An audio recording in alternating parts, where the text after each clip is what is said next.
E o Diego Amorim chegando com a gente também, direto dos estúdios de Brasília. Bom dia, Diego, tudo bem? Tudo bem, Mauro? Bom dia a você, bom dia, Ana, bom dia a quem nos acompanha, bom dia, Marina Helena, que está aí nos estúdios. Bom dia, Marina Helena, obrigado por estar aqui com a gente. Bom dia, Mauro, bom dia, Diego, um prazer estar aqui. A Marina Helena, ela é economista, tem mestrado pela Universidade de Brasília, 20 anos de experiência com políticas públicas no setor privado, no setor público, no terceiro setor. Ela é primeira suplente de deputada federal aqui por São Paulo, pelo Partido Novo, foi dirigente nacional do Partido Novo, foi também diretora de desestatização do Ministério da Economia, a convite do então ministro Paulo Guedes, responsável aí por coordenar, inclusive, também a elaboração de um plano de governo para a cidade de São Paulo, isso em 2020. Marina, mais uma vez, obrigado por estar aqui com a gente e já seguindo um pouco naquilo que o João Gabriel de Lima vinha conversando com a gente. A sua candidatura vem para ser uma espécie de terceira via entre a candidatura do atual prefeito, Ricardo Nunes, e do candidato do presidente Lula, que é o Boulos, ou você vai tentar, por exemplo, o apoio do ex-presidente Jair Bolsonaro? Bom, antes de mais nada, eu diria que sim, é uma terceira via em relação ao Nunes e ao Boulos, com certeza, porque eu não me sinto representada por nenhuma das duas opções, principais opções que a gente tem aqui em São Paulo hoje. Eu vejo que os maiores problemas hoje da cidade têm a ver exatamente com segurança, e um outro tema importante é a geração de emprego e crescimento da cidade. Então, quando eu penso nas nossas principais bandeiras, né, são claramente, eu diria que bandeiras de direita, e eu não vejo que o prefeito hoje é preocupado com essas bandeiras. Então, ele mesmo se declara alguém de centro. Ele tem no seu governo, por exemplo, também pessoas da esquerda, como a Marta Suplicy, mas mais do que isso, eu vejo que ele não fez nada. Hoje, a maior dor do paulistano, sem dúvida, é a segurança. Eu falo isso, Mauro, como uma pessoa que é muito preocupada com isso também. Há pouco tempo atrás, eu fui assaltada à mão armada, 2 sujeitos em plena luz do dia, num domingo, meio-dia, num lugar super movimentado. E o que mais me espantou foi que eles estavam a pé e eles foram e voltaram 3 vezes, né? Eu estava com meu marido, ele errou a senha ali do celular, eles voltaram, perguntaram de novo, colocaram meu marido no chão, depois eles voltaram de novo para arrancar a correntinha que ele tinha com uma medalhinha da Ave Maria, assim. Então, eles foram e voltaram 3 vezes a pé, em plena luz do dia, num lugar movimentado. Isso é a clareza da impunidade. Então, eu diria que não é uma sensação de impunidade, é uma certeza de impunidade que a gente está vivendo hoje. O número de roubos aumentou muito. Tem lugares que tem placas na rua dizendo cuidado com roubo de celular. Isso é um absurdo. Como é que você anda numa cidade e você tem placas dizendo... isso tira a liberdade de vir e tira também a questão econômica, que também é importante, porque a gente sabe que isso muda total o contexto da cidade. Então, eu acho que esse é o nosso maior problema hoje na capital, e eu vejo que o prefeito foi muito omisso em relação a isso nesses 3 anos de mandato. Só para ter uma ideia, hoje, no ano passado, foi gasto 0,8% de toda a arrecadação, menos de 1% com segurança. Esse ano ele está gastando 6 vezes mais do que isso para tapar buraco. Então, assim, claramente essa não é a prioridade do prefeito. A mesma coisa vale, a gente pode explorar um pouco mais na questão do emprego, que eu também acho que é algo muito importante, porque ele não está trazendo isso. Agora, Marina, a alternativa, só para terminar, né, porque a outra alternativa também é péssima, que é o Boulos, eu vejo que ele tem uma mentalidade muito parecida com o que a gente teve de outros governos de esquerda, por exemplo, o que aconteceu aqui com o Haddad e a Bolsa Crack, né?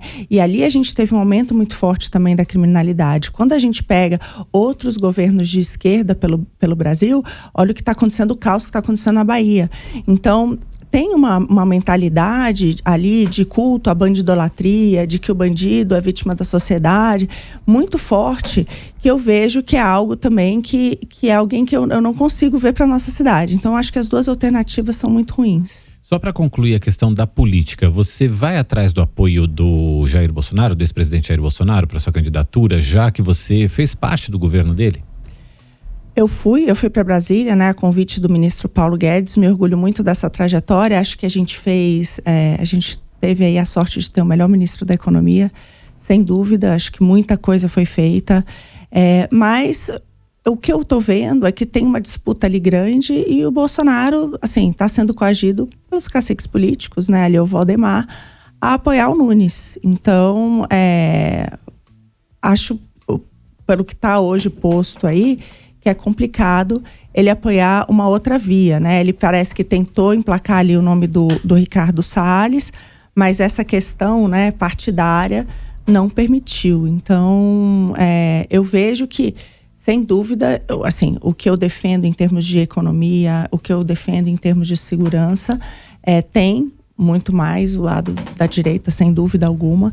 Agora, esses apoios são sempre difíceis. Eu prefiro trabalhar com as propostas e ter o apoio da população. Passar para o Diego Amorim. Marina, como é que você está avaliando esse, digamos assim, engarrafamento no campo da centro-direita, da direita, nessa largada da pré-campanha à Prefeitura de São Paulo? Eu digo isso porque nós temos o próprio Ricardo Nunes, como a gente já mencionou aqui, buscando esse apoio do ex-presidente Jair Bolsonaro. A gente tem o deputado federal Kim Kataguiri, que se coloca como um candidato da direita legítima, né? Ele inclusive deu uma entrevista recente aqui à Nova Brasil. A gente tem o Ricardo Salles tentando se lançar também. Ontem a gente teve a notícia de que o PSDB está tentando atrair de volta o André Matarazzo. Não chega a ser uma direita raiz, mas disputa voto ali também com a turma do centro. Qual vai ser a sua estratégia para superar esses concorrentes nesse mesmo campo ideológico? Diego, a verdade é que eu nunca vi, eu não vejo como... Tem muita gente que fala, vocês estão dividindo a direita, né? Isso aumenta a chance do Boulos ganhar. Eu não vejo isso. Na verdade, na eleição presidencial, a gente tirando ali o Lula e o Bolsonaro, os outros candidatos que saíram na frente foi o Ciro Gomes e a Tebet. Não foi porque eles, teoricamente, dividiram a esquerda que isso evitou, né, que o Lula fosse eleito. Então, essa narrativa de que ao dividir você passa ali para o outro candidato, né? Você dá vantagem para o candidato do outro polo, ela não se mostra verdadeira na prática, né? Isso acaba servindo para aquele que está na frente nesse campo, né? Dizer o seguinte, olha, deixa comigo, não entra mais ninguém.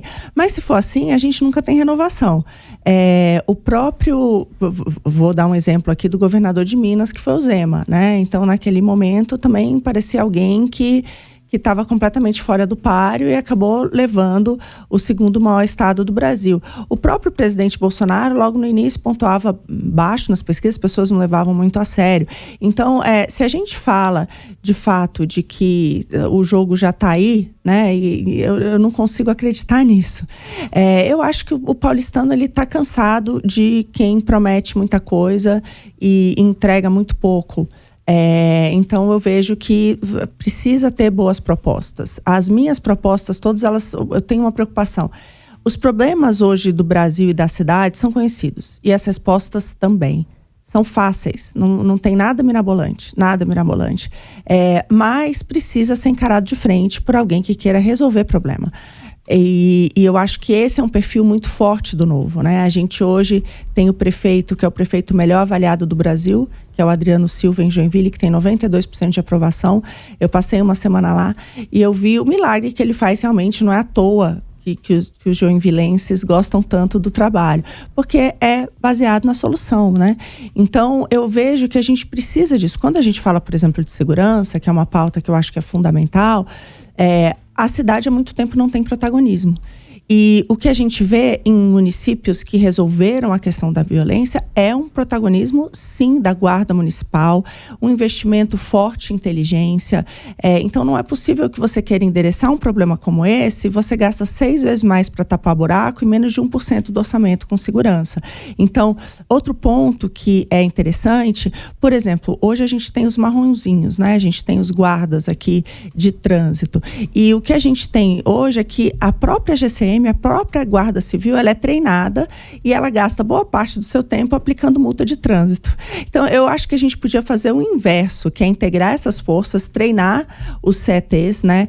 Conseguir também armar os CETs, como já acontece em outros municípios. Então, ao invés de você ter a Guarda Civil atuando como agente de trânsito, a gente ter os agentes de trânsito também ali prontos para agir caso eles peguem em flagrante algum crime sendo cometido, e também para coibir essa prática de crime. Porque a gente sabe que muitos dos que cometem crimes não estão ali a pé, né? Estão em motos, em carros. Então, assim, você ter, de fato, toda a parte de inteligência, de câmeras, tanto da CET quanto as outras todas de São Paulo, estarem conjuntamente ligadas para a inteligência, e você ter também todo mundo que está ali, mais pessoal, né? Seja os agentes de trânsito, seja os guardas municipais, de fato focados em coibir o crime, eu acho que isso ajuda muito.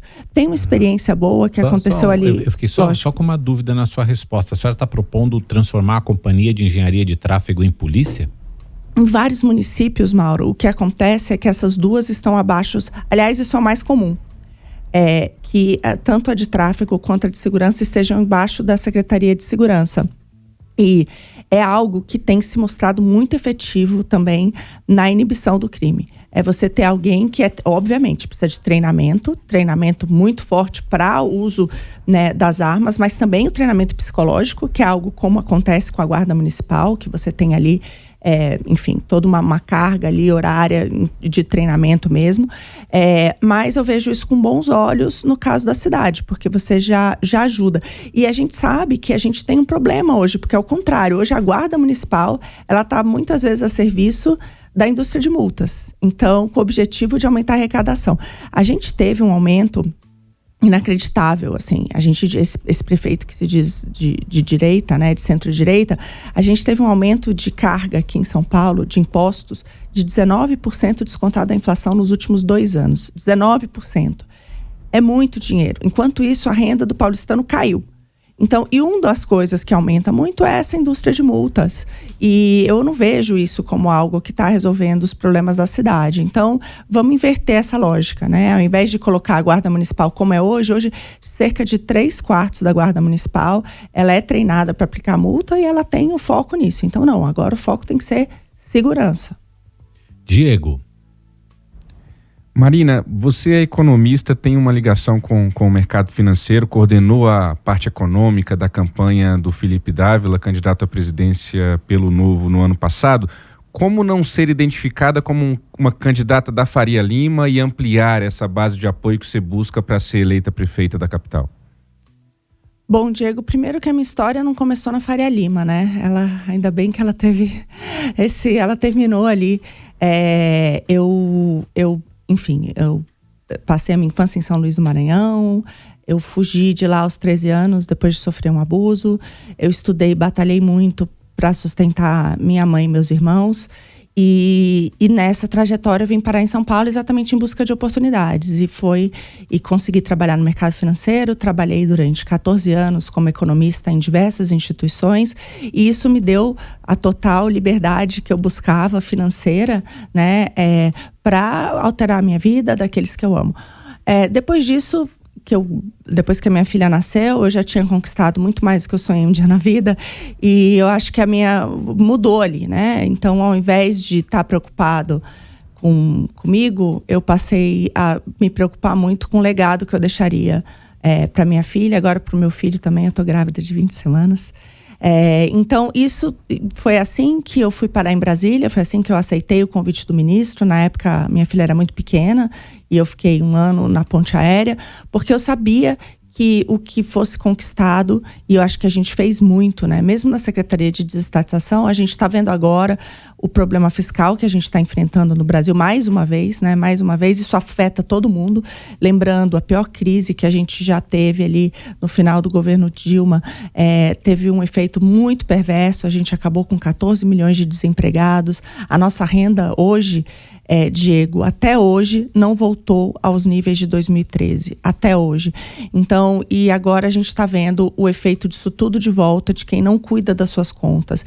E a parte das estatais foi fundamental para isso. Então, tá todo mundo dizendo, olha, está tendo aqui uma surpresa, que a arrecadação está caindo muito. Por quê? Porque a gente não está fazendo mais concessão, porque as empresas estatais que deram lucro e ajudaram ali nas políticas públicas não estão mais sendo usadas, estão voltando a ser usadas para fins políticos.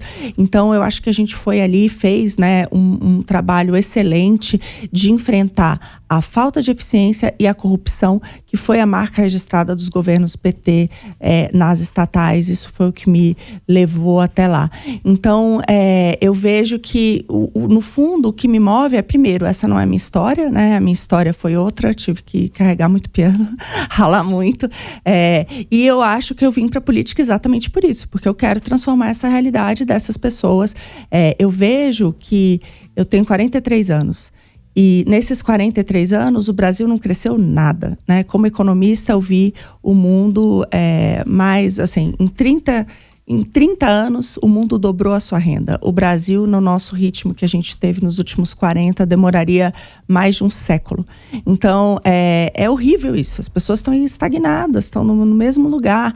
E isso acaba contribuindo para esse descrédito que eu acho que a gente vê na política. Então, a gente precisa de novas lideranças que estejam dispostas a fazer aquilo que é preciso, que é, de fato, estimular uma economia pujante. E como economista, eu acho que essa é uma das minhas grandes bandeiras aqui em São Paulo, para que a gente tenha mais oportunidade para as pessoas. Porque, assim, é claro isso para mim, o melhor programa social é o emprego. Então, uma economia que cresce, ela é capaz, sim, de tirar as pessoas da pobreza, ela dá oportunidades para todos. E, caramba, São Paulo é a terra das oportunidades. Ela me deu e eu acho que a gente precisa fazer isso com todos os paulistanos. Só uma última pergunta, se der tempo ainda, Mauro. Você falou muito em renovação, mas a gente sabe que numa eleição para Prefeitura de São Paulo, os caciques são muito importantes, né? Por isso que a gente está vendo o Nunes em busca do apoio do Bolsonaro, o Boulos colado com o Lula, a Tabata buscando o apoio do Geraldo Alckmin. O ex-ministro Paulo Guedes entraria na campanha da senhora, Marina? E vocês têm conversado sobre isso? Pô, se o Guedes quiser entrar, eu viro vice dele. Se ele quiser ser candidato a prefeito, eu apoio. O ministro é uma pessoa que eu tenho uma admiração profunda, né? Eu trabalhei com ele no setor privado e depois eu fui para Brasília porque acredito muito no seu trabalho. É um grande conselheiro. Então, tudo que ele puder contribuir, eu acho que vai ser excelente. Em relação a isso de caciques, eu vejo também, Diego, o seguinte: não é à toa que São Paulo está da maneira que está. A gente tem aí, a gente conhece, né? A máfia dos transportes, a máfia dos fiscais, a máfia do lixo, e tem tudo muito a ver com os caciques que sempre dominaram a cidade. Então, eu acho que a população também está um pouco cansada disso, né? Eu me sinto, como paulistana, bastante cansada disso. Então, eu vejo que a gente vai precisar, sim, ter tolerância zero com essas máfias todas. E com crime organizado, e com crime de rua. Nesse sentido, muitas dessas máfias, eu acho que a minha experiência nesse ponto é muito importante, é algo que a gente tem estudado bastante. A cidade hoje, ela já tem muitas parcerias público-privadas, tem muitos serviços concedidos. Mas isso não necessariamente significa que a população lá na ponta está sendo melhor atendida. Eu acredito que sim, essas parcerias são a melhor maneira de melhorar. Então, acho que essas parcerias são fundamentais na saúde, na educação. A gente vê o melhor hospital hoje, né, de Boi-Mirim, é uma parceria, mas os contratos precisam ser bons. Então, a gente precisa fiscalizar muito bem esses contratos. E essa foi a minha grande experiência, eu acho que no governo federal, e que eu gostaria de trazer para São Paulo também, para modernizar os serviços e melhorar o atendimento à população. Então, você perguntou do Guedes, eu acho que essa experiência que eu tive ali com o ministro me ajudaria muito nisso. Eu acho que com isso a gente vai ter muitos melhores serviços sendo prestados. Marina Helena, pré-candidata do Partido Novo à Prefeitura de São Paulo, muito obrigado por estar aqui com a gente hoje, pela sua presença aqui no estúdio. A gente lembra aos nossos ouvintes, às nossas ouvintes, que a gente está convidando todos os pré-candidatos aqui de São Paulo para participar aqui com a gente. Já tivemos alguns, estamos convidando todos e também vamos expandir esse convite aos candidatos das principais cidades aqui do Brasil. Marina, mais uma vez, muito obrigado. Volte sempre aqui, com certeza durante a campanha voltaremos a nos falar. Muito obrigada, Mauro. Obrigada, Diego. Foi um prazer imenso como ouvinte aqui da Nova Brasil. Espero voltar muito mais vezes. Obrigado. Diego, obrigado também. Bom feriado para você. Sexta-feira estamos de volta, estamos juntos. Para nós. Aproveito agora, já são 7h30, para te agradecer também pela companhia. O Nova Manhã fica por aqui. Amanhã a gente está de volta. O jornalismo continua com o jornal Nova Brasil. Heródoto Barbeiro está chegando aqui junto com a Ana Pellicer. Ana, valeu, bom feriado. Sexta-feira estamos juntos. Valeu, Mauro. Até. Agora 7h31. Valeu, tchau, tchau.